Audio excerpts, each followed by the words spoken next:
Alright, I guess it's gonna have to do. I don't have headphones because they broke yesterday.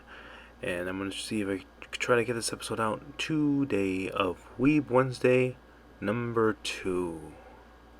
Uh, fuck, I can't even speak. No edits. I'm gonna try to do this right off the top of my head. I just finished watching Yu-Gi-Oh! Vrains episode 111. Is that it? Is that the episode? Anyway, I have my earbuds for my computer, and that's what I've been using for about almost what it happened last night. So it's today around like 12 for a little while now. Anyway, my nice big headphones for audio quality and checking up gone. Anyway, what is Weeb Wednesday? It's where I talk about fucking anime and anime related things, and that's about it. For this episode, it'll be about Yu-Gi-Oh! Vrains and Magical Senpai and the anime I watched last week and finished last week, but I didn't have enough time or room to really put in there because YouTube has a really weird thing of uploading videos that are a little bit over 30 minutes. So, on to Yu-Gi-Oh! Vrains. I finished the episode right now, and I was thinking about maybe joking and being like, "Ha, bitch got whacked," but the ending was pretty sad. I have to be honest. It was a little like, oh fuck me, shit. No jokes now. So I want to talk about the ending of the episode, and then try to make it more fun before the fall. They lose. Uh, let's be honest, we all knew they were gonna lose. Actually, there was a small little part of me where I was like, you know what, maybe they do. But then I remembered, wait, I has a set card, and you know what that means? It means that's gonna fuck the whole shit up. Enter the tide of battle. It's that one set card. If you got the MST, you could have fucking used it then. But so yeah, he uses, and it's another pun card. He uses high, which is a perfect name for a trap. It's not spelled high like hello hi. It's spelled H-I, and then that's about it. And it's literally him with like a hammer or him with like some sort of like axe weapon, and he's just like waving high. Anyway, the effect basically gets him out of the situation, and basically the damage he would receive would become double, and it would be inflicted on his opponent. And I guess it would be inflicted on his opponent first before it hits him. So that's why they lose. The Zizens lose. And I was like, okay, this is the part where they disappeared. They didn't. I don't know why, but they're both saying. Well, she was saying that they're gonna be together forever or something like that. And I'm just like, well, we saw this last time, and we saw this the time before that. So it's like really 50-50 on the like, oh, this is kind of sad meter, or on the sad meter. And then I takes only one of them, and I'm like, oh shit, that's way more. I don't know if I should say evil. It's a wicked game. It's a much more wicked thing to do than to take both, or to take none. And he's like, now you're gonna share the same pain I have of not being able to save the ones you love. So that made I be more evil. And I agree with what Revolver has said about about him having no hesitation at all to basically end him. So now she's kind of like, now she's by herself in pain, which is like, ooh, that's not fucking good at all. Not good for me, a viewer. I mean, not good for her. I'm not saying it's not good for her as a viewer. I'm saying it's not good for her as a person, as a character, as someone, you know. We're not here to get all philosophical now.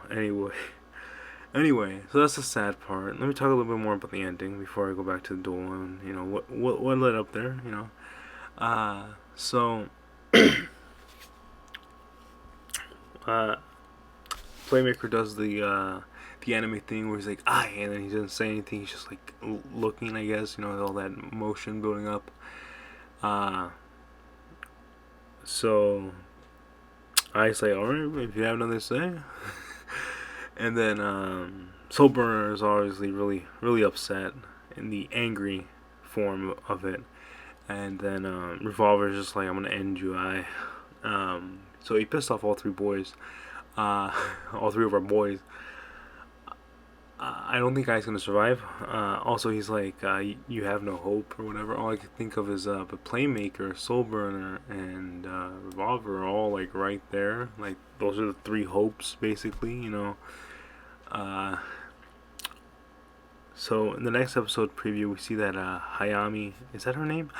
And she's like the only one at the office. You know, now there's just robots everywhere, like working. I guess. You know, everyone's just fucking leaving. And then she's talking to Ioi, and Ioi is looking over her brother, and then it's like, what the fuck is I gonna do now? And then I saw this big gate open, and then it all hit me. Holy shit! He's basically trying to pull a Pegasus, but like a digital world Pegasus. He's trying to. I feel like he's trying to resurrect his AI brethren using the technologies at Soul Tech. I think that's what's happening in the preview. And if that's not it, then I have no fucking clue. But that's my best guess, because that's kind of that looks like where it's from. And if he does resurrect them, 100% honestly, would they accept what he has done? I don't know if Flame would really be like, yeah, you did good. I think he'd be like, what the fuck, man. The other ones, I don't know how much. I don't know. But I think he's trying to use Soul Technology's technology to basically resurrect his friends. You know, going all the way back to the season 1 of, you know, villain Pegasus over here, the original Yu-Gi-Oh. That's what he tried to use the Kaiba Corporation shit for. He bringing back his dead wife, even if it was just gonna be for 5 minutes. Fuck. So I mean, come on. If you got crazy dark magic, and you could blend that with technology to project your dead love for about maybe an hour a day, of course you would fucking do it. If you're a madman like Pegasus, you know that pain would probably be really fucking great though. Not great in a good way. I mean, the great, like, oh fuck, that's massive. So imagine I in the technology, but his brothers are also from technology. So like, you know, it kind of makes sense now when you think about it. But damn, to just leave your opponent feeling like you is like, whoa. Because now they understand. Now they have to understand. But it's also a bit heartbreaking because it's Ioi, and she tried so hard to like be with her brother. No, not that way. Not the incest way. She tried really hard to, like, you know, she's always been protected by him. Now she's trying real hard to protect him, and it all just fails. And now it's like, now she's alone again, like when she started out in the first season. So it's like, okay, like, what the fuck.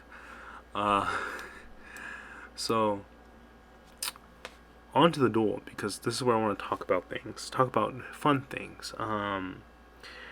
I like the theme of Marincess because they're all princess and mermaids. However, they take after different animals. So there's Marincess Seahorse, so she's a little princess mermaid seahorse, so forth and so on. And I want to talk about Aoi's new ace monster, as they call it. And I like how I thought it would be something really grand, but then after she said the name, it all hit me that, oh yeah, of course it'd be something like that, because all of them are fish. Nothing about them is mythological. All of them are just fucking fish of different types. I know you're gonna be like, well, whale isn't a fish. Apparently whales aren't fish, but like, if you're a creature in the sea, you're a fucking fish. I'm sorry. You're a fucking fish, man. You're a fish, man. Alright, dolphins are fish. Get the fuck out of here. I understand why there's different classifications and what's not a fish and all that, because the fins aren't over here. You know, alligators have more teeth than crocodiles, whatever the fuck. Anyway, so her ace monster is, well, actually, before I talk about the ace monster, I want to talk about the two monsters summons out.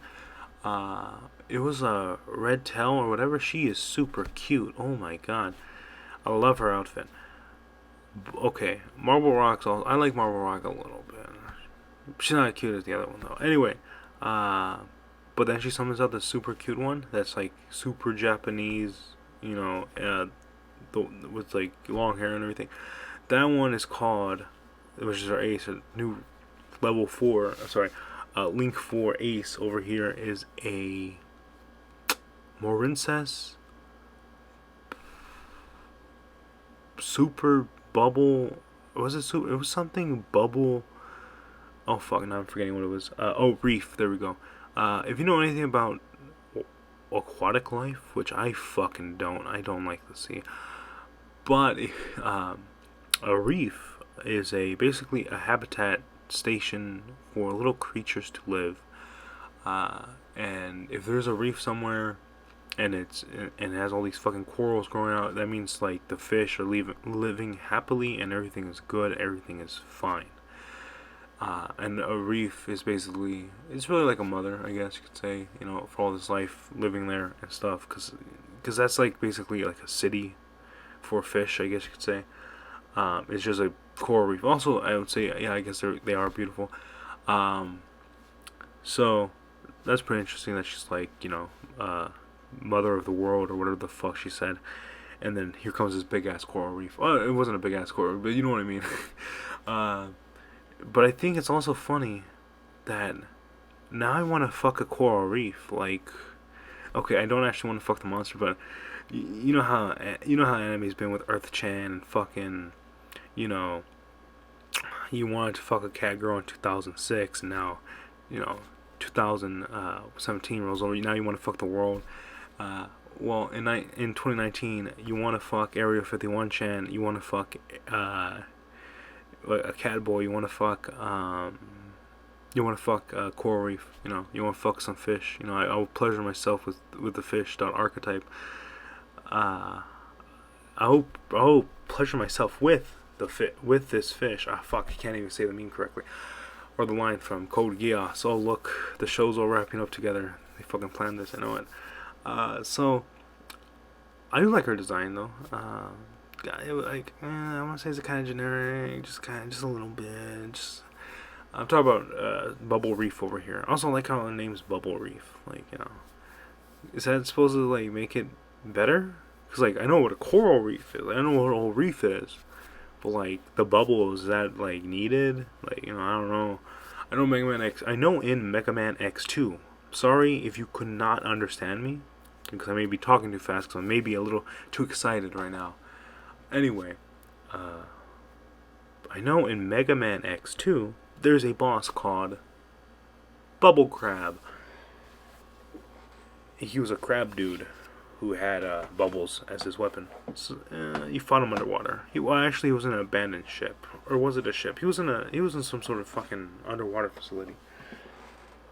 Fucking annoying ass fucking little bugger. Anyway, let's talk about I like Ai's cards. I like how they all interact with each other, and that's what a good archetype should do. Now I think about it, before I get to what I love about the archetype, let me tell you about what I don't like. And that is the plot convenience cards no one's gonna fucking use. As cute as High is, the little trap card called High, as cute as that is, the effect is just fucking situational. Maybe not as situational as like Yu-Gi-Oh! GX cards, but it's still pretty much up there. All the eye cards he's used seem pretty situational. At least to me. I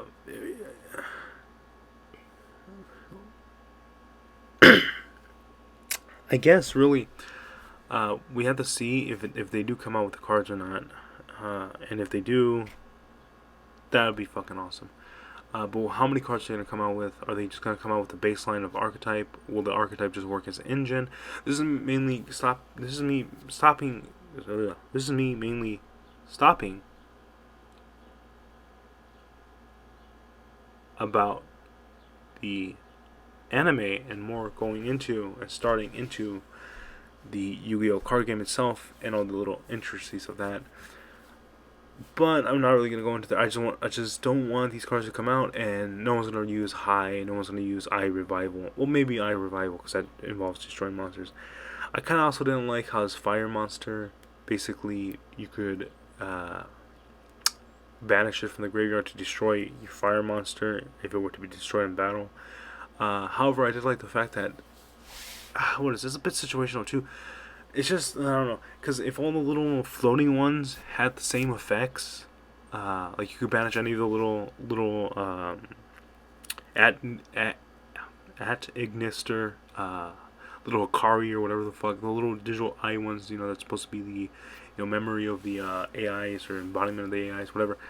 If they all had the same effect of banishing this to destroy a monster that's in battle, your own monster that's in battle, I could see that be a bit more flexible, because other than that, you have to strive to get the fire one in the graveyard, and that's kind of and then on top of that, you have to run the fire Ignister one, which I mean, running the fire one, running the fire Link Ignister, Dark Templar, and Link Karibo aren't bad, because that seems to be like the three primary cards.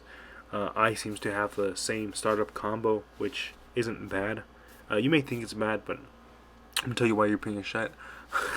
No, it's not bad for a gameplay standpoint, because decks have to have combos.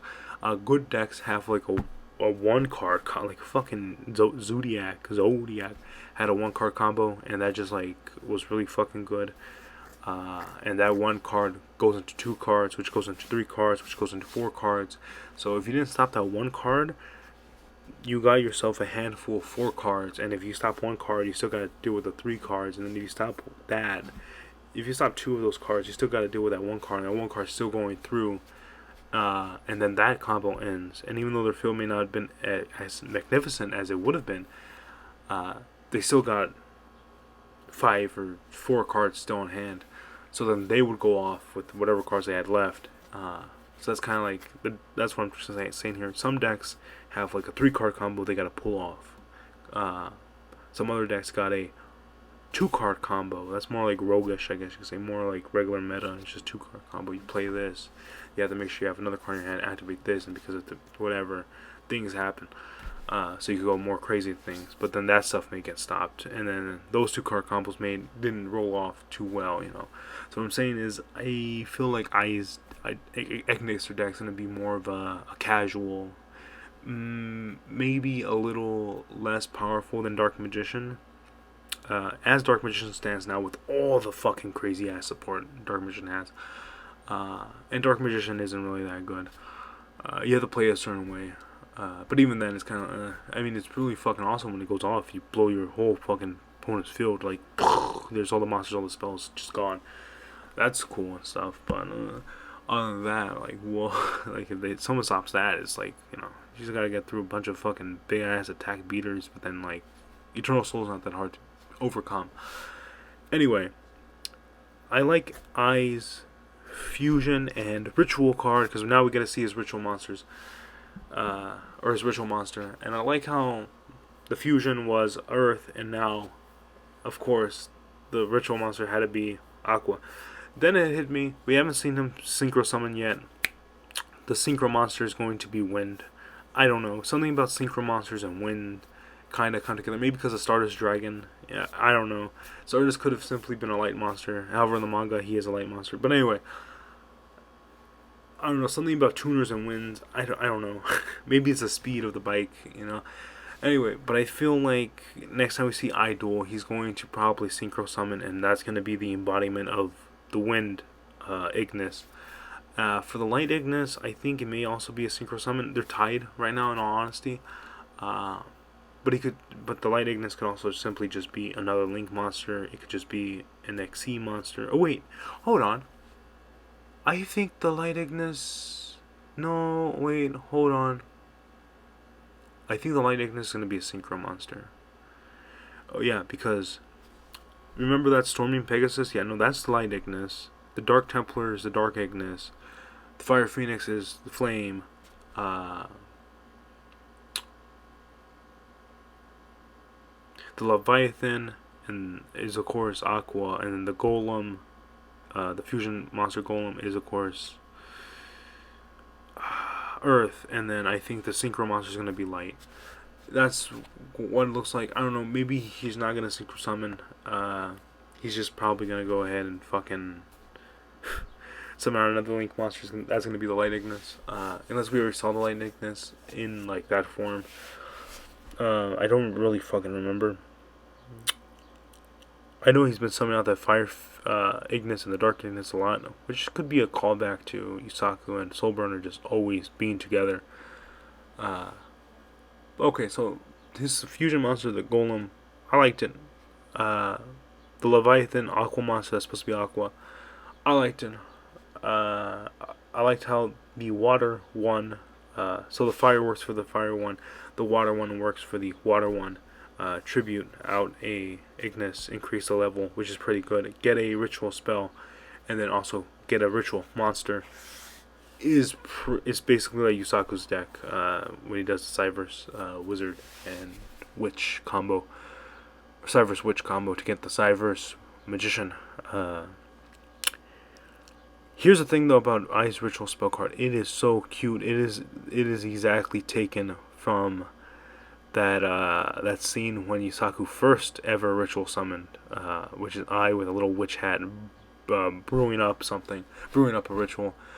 And I want to own that card, and I Love, because I Love looks so much like a parody card with him like wiggling around his body and just being in those heart-shaped.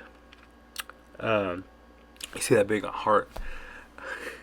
You know, that should just be if it was a alt art for polymerization, I would totally use that in my Moonlight deck. I would have it in my, I'll side deck the card, you know, but I would totally use that as polymerization. But yeah, so I love the artwork of all I's support spell trap cards.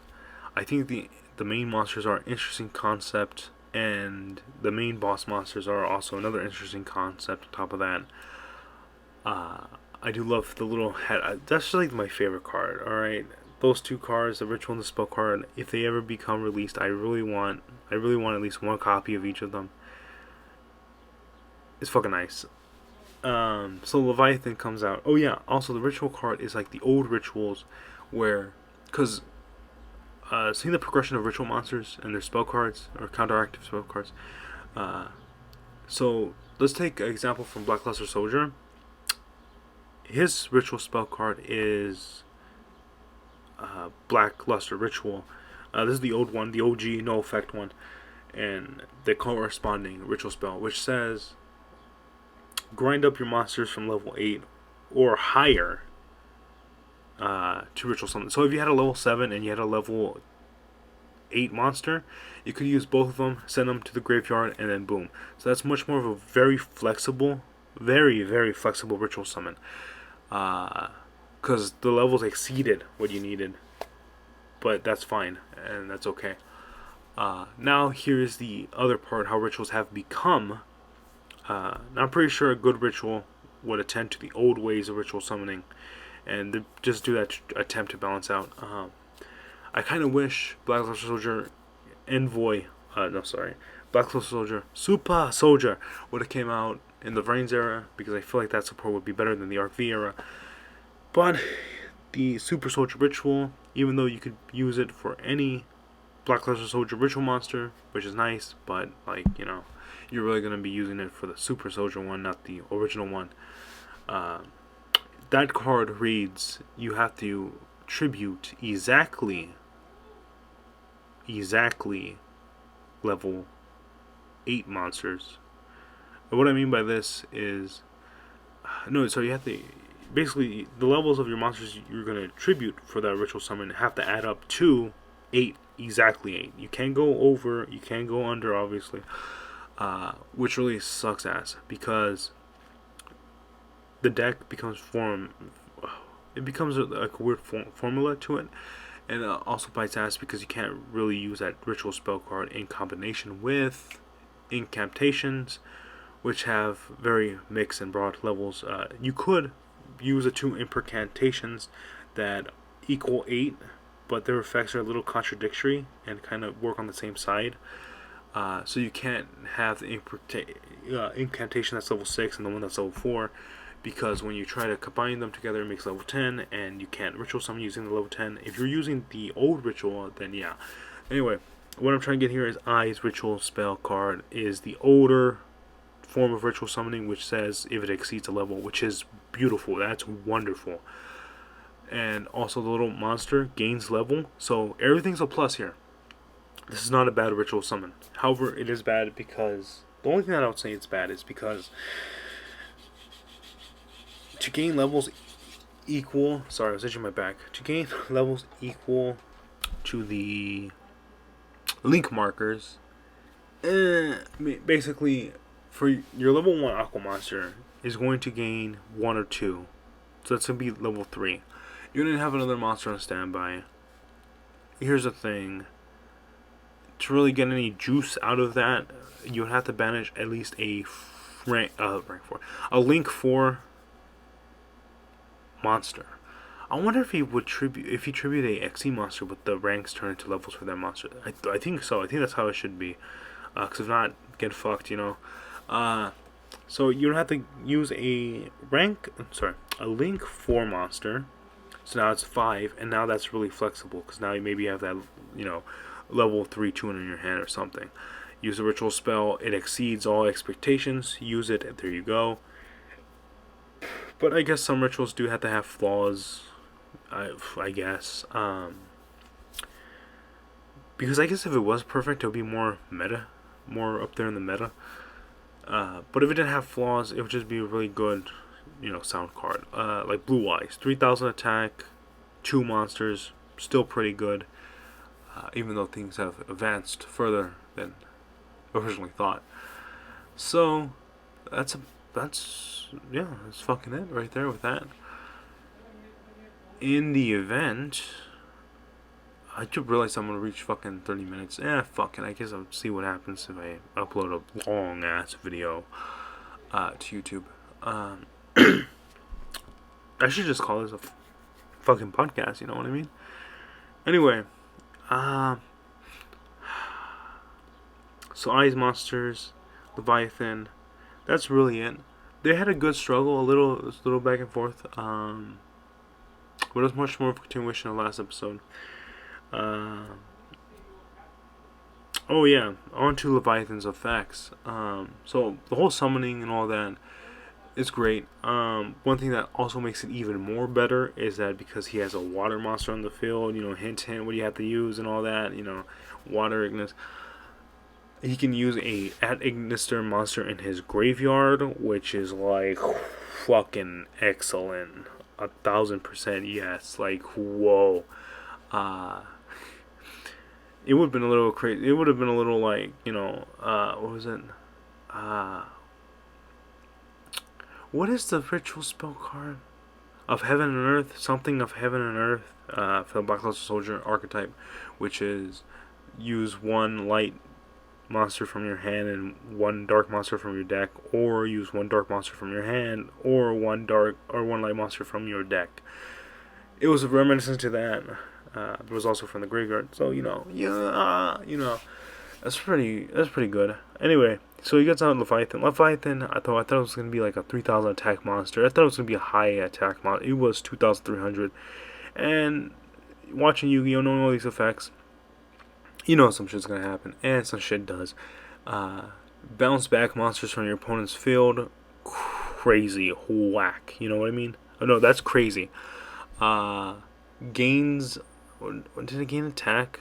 Oh no, lower your opponent's monster's attack by link markers in a link base archetype. Whack. The last thing, well, I guess you know, bouncing back monsters, that's a whack, because that's some Penguin Soldier. Hey, Penguin Soldier's another water monster, look at that. That's a whack. Decreasing your opponent's monsters by the attack of link monsters and link archetype, that's whack. Battling an opponent's monster and having that opponent's monster's attack is in half is whack. So 3 whack things. They're really good, like effects. Like that's a pretty solid boss monster, and it's a ritual. Could you imagine if it was a Link monster? You know how fucked up it would be. You know how fucked things would be if that was a Link. Your opponent just sends 3 monsters away. Here's this fucking bitch just sitting here. Like what? It's also a ritual monster, so Judgment Arrow doesn't affect it, but also you don't really need to worry about getting out Link monsters. I mean, this monster is really played in the last resort type of thing, which generally, alright, you know, now you're going to time, but you've Link summoned all your Link monsters, and now it's time to see what the backup plans are. So you're gonna go ahead and fusion. You're gonna go ahead and or ritual summon, and here comes this fucker. And because of all the dead weight over there, you know, you just dead weight. We're gonna call this card Nero from now on. Fucking so you summon out Nero over here, and you're gonna go fucking let's say Blue Angel, Blue Rose their ass. What's the difference, guys? Anyway, you're just gonna rev up that sword, and you're just basically just gonna slice them in fucking half. That's a I say boss monster wise, this is a solid boss monster because the attack isn't too high. Because if it was too high, you would have to get a monster that's about 6,100 and over to basically destroy it. Not good, but it's 2,300. I would say it's a bit more fair if and only if it was 1,500 attack, but 2,300. I understand why, because it is a mother load of a monster, but at the same time it could be just the most shittiest monster. Especially if you lost wind that shit, you know, just half the attack negate the effect. So that ends this part of Vrains. As with Weeb Wednesday, I'm going to talk about the other shows, the other animes. That's why I'm calling this Weeb Wednesday. So let me go ahead and transition that. I really hope I remember what anime I watched. Okay. There's really no transition. It was just me fucking with the audio. Alright, you got me. Surprise. Anyway, I really hope I remember. So last week I talked about the animes Wada 10 and Bachi. So this time around, I'm going to go ahead and talk about the anime I finished that week. That was an anime called How Clumsy Are You? Ueno. Ueno. Some fucking word like that. I don't know. Fuck, I don't know what the fuck I would rate it. I'm not here to give reviews. I'm here to tell you about what I watched, what I thought about it, and if you should watch it. Should you watch the anime first?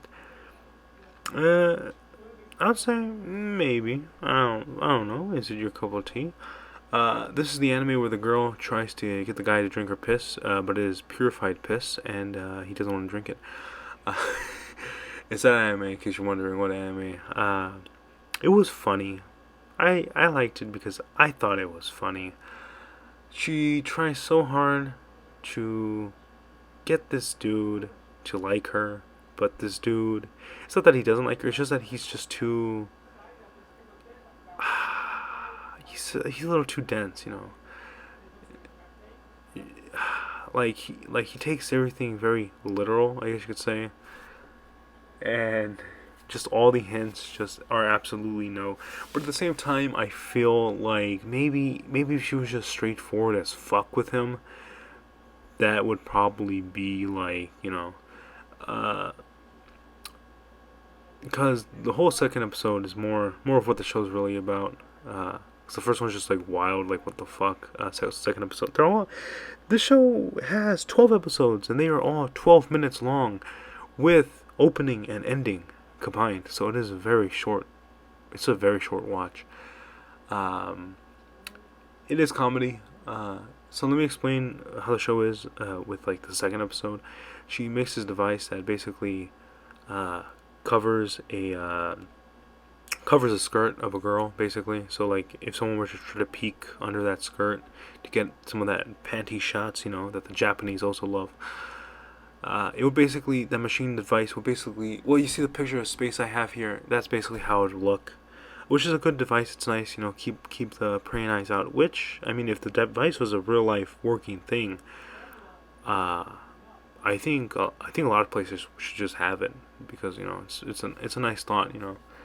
Uh, but it's just a visual effect, really. Anyway, so she basically tests. I know it's not real. Just before you assume that I think it's real, she tests out the device. She tests out the device and asks him to basically say, "Oh, just so you know, they're all in the science club, or whatever the fuck it's called, the gadget club. I think it's the science club. It's her, this girl with the white hair. That's like I think it's her friend, and the guy that she likes. Anyway,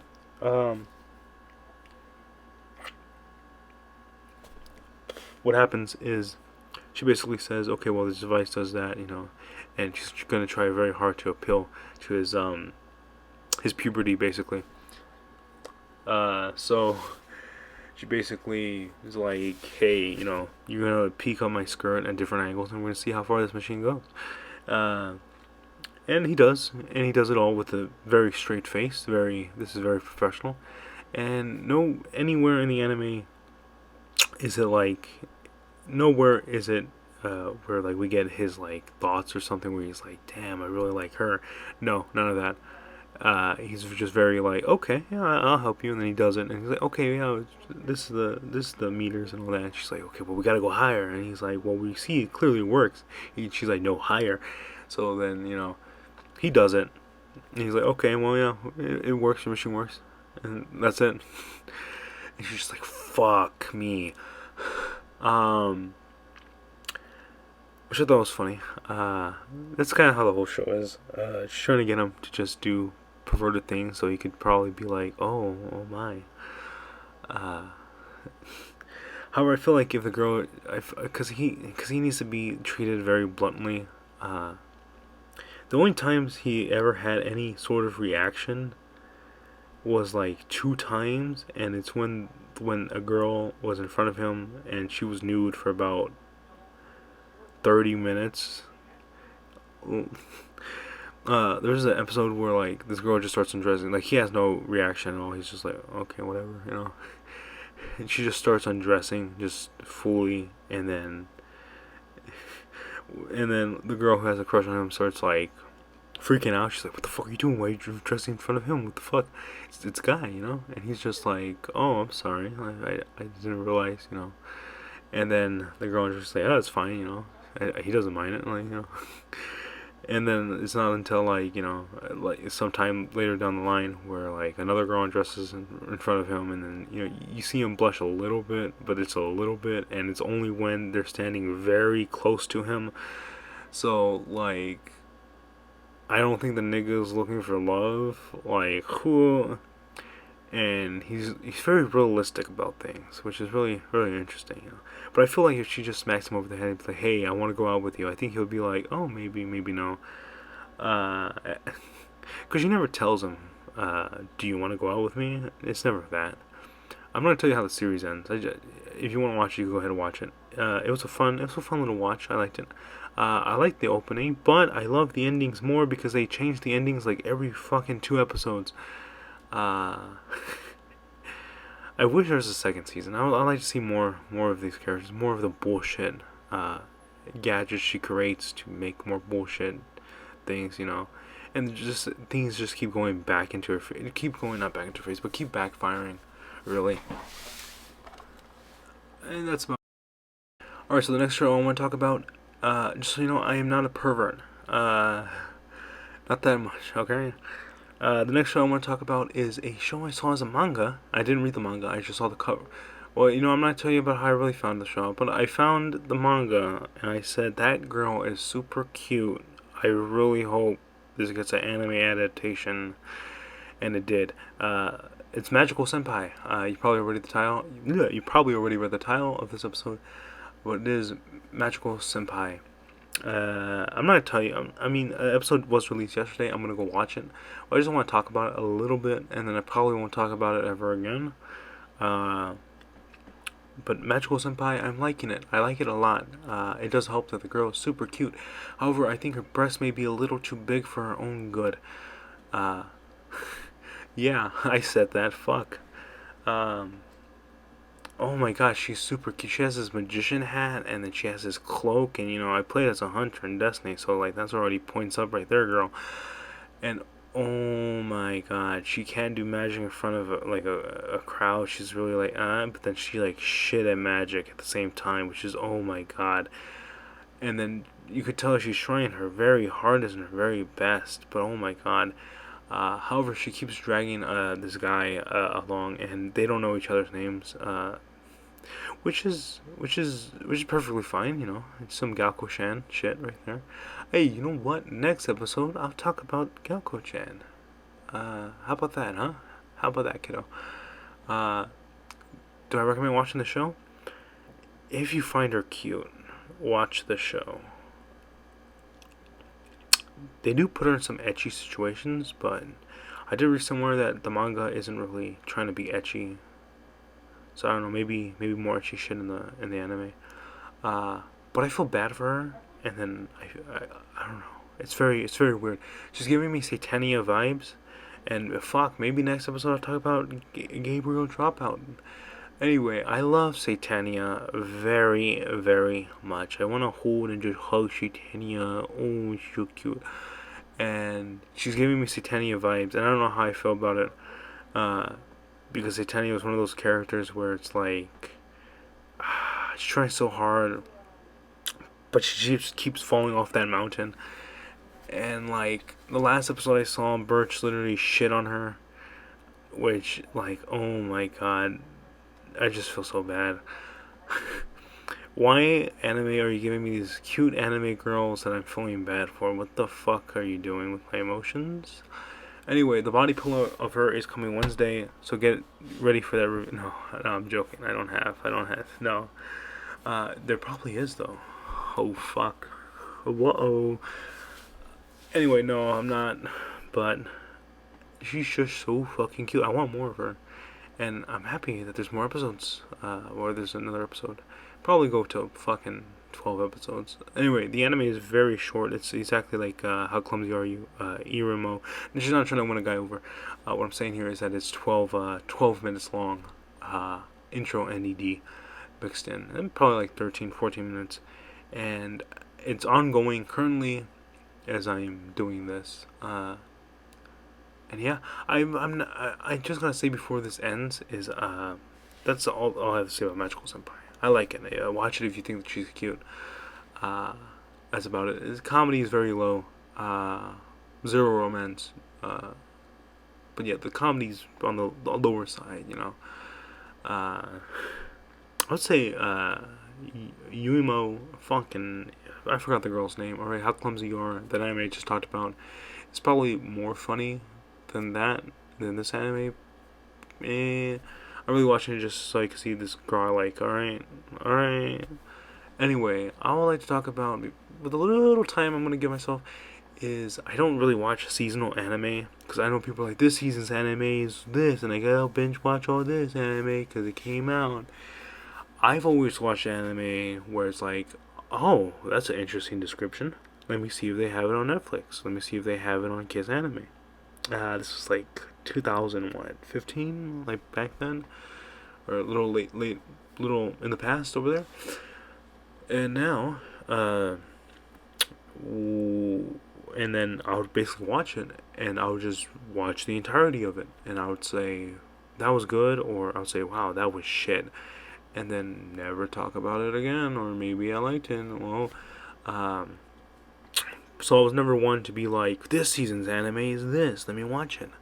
Only some anime like Bocce, some anime like Wicross, and some anime like Magical Senpai have I watched where it's like, that's the season. But even in the case of Bocce and Wicross, I did wait a long while. It was a long time before I actually was like, oh shit, it's finished, or no, sorry, it's ending basically. Cause Bocce, I was like, oh, when I looked up Bocce, it was like episode 2 just aired, and I was like, oh shit, I could get on this bandwagon right now.